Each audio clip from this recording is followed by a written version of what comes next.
बाईगणपाड़े 19तम football tournament उद्यापित Shanti Niketan club बाईगणपाड़ आनुकूल्य अनुष्ठित football tournament उद्यापित होईछि। गत 3 तारिख ठारू अनुष्ठित उक्त फुटबॉल टूर्नामेंट रे 32 दल अंशग्रहण करथिले।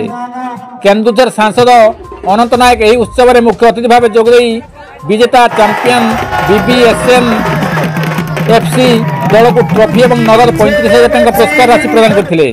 स्वतंत्र अतिथि भाव बीजेपी राज्य संपादिका ममता सिंह, सम्मानित अतिथि भाव सांसद प्रतिनिधि अखिल कुमार पात्र, समाजसेवी वीर अमर सिंह, समाजसेवी रतन कुमार पोलई, प्रमेय प्रतिनिधि भीमसेन बड़ अन्यतम अतिथि भाव जोगदेइथिले एवं उपविजेता दल को 25,000 टंका एवं अन्य दल को 10,000 टंका पुरस्कार राशि प्रदान करथिले।